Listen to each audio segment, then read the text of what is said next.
there for Ron Fitzpatrick Jeep Parts and Team G503 here on YouTube. You've been following this series, and I appreciate that a lot of you subscribed and you're following along, and I really appreciate the thumbs up and the encouragement. That is awesome. Thank you so much.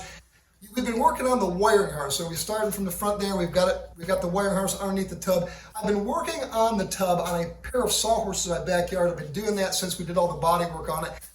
In this video, I'm going to show you how to install the fuel line that goes from the fuel strainer to the fuel tank. It's just a little easier if you do it while the tub's off. It can be done with the tub on the chassis, but it's going to be so much easier on those sawhorses in the backyard. It is installed on there, and we're going to catch up with the videos here because I'm getting kind of ahead of myself with the work, but let's check out this fuel line, how it's installed.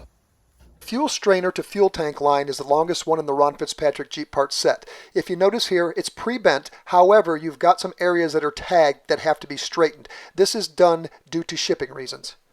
It instructs you to place the line against a hard surface, as I'm showing here. I'm just doing it on my workbench, and hold it in place and gently straighten those areas while you're kind of rocking it back and forth like that. You don't want to force it and put a bend or a crimp in it.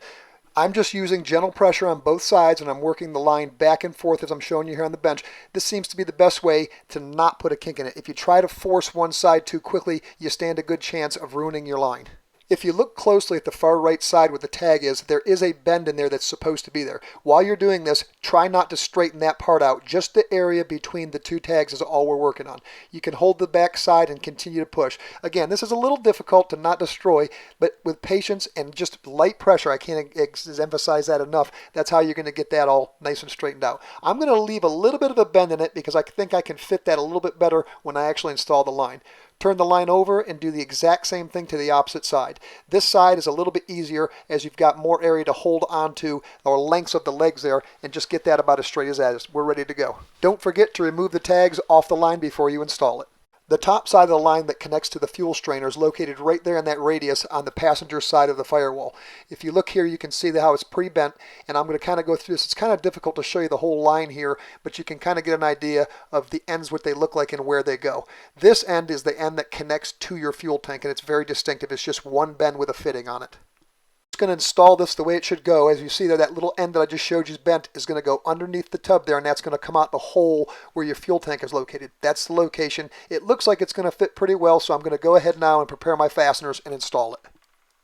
The hardware that I'll be using is from Ron Fitzpatrick Jeep Parts. It's the MB and GPW fuel line clip kit. You see here we've got the clips in a bag, and you've got a chart to match them to. I've also got some fantastic number 10 screws, and I've got some 1024 screws with the lock washers and nuts.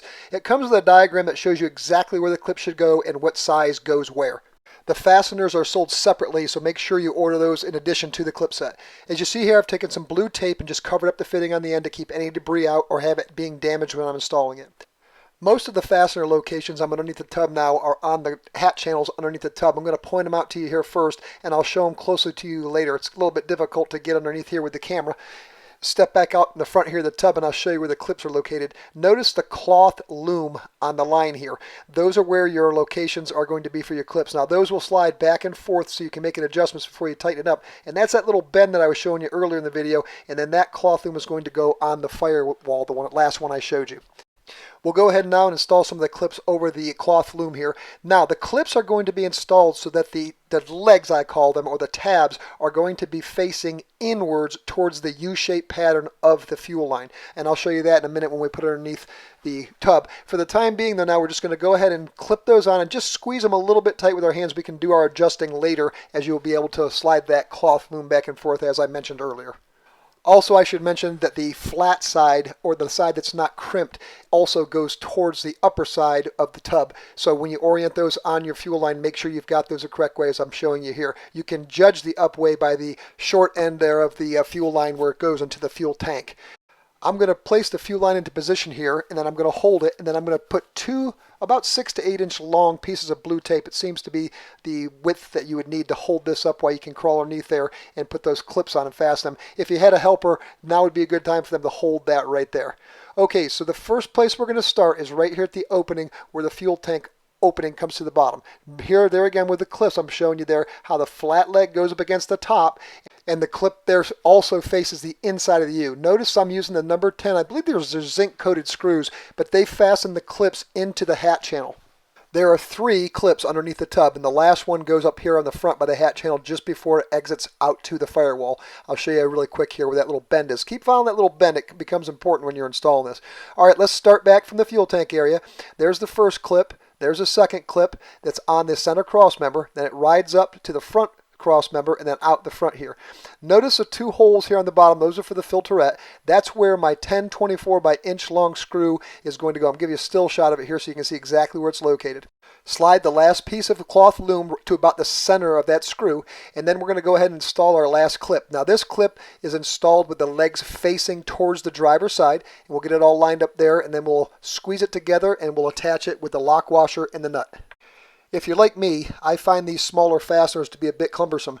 A little trick that I learned is when you're installing these smaller fasteners, install, like I'll show you here, the lock washer and then the nut. If you just can get a few of the threads started onto the screw itself, you can reach in and turn the screw with your hand and then a screwdriver while holding the nut with a wrench or a small socket set.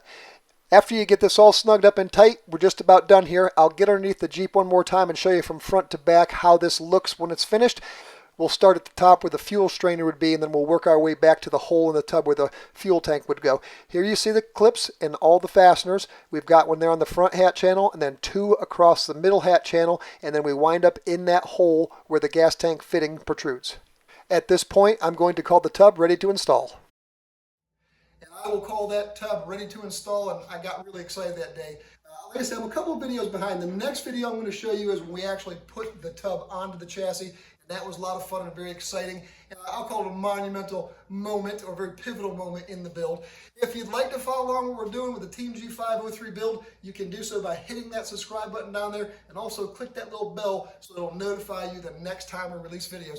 I'm going to start rolling them out pretty regular here because we are getting towards the end of this project. I'm getting very excited about it, and I have a lot to show you. Until next time, my friends, keep it safe. Boom! And happy Jeeping.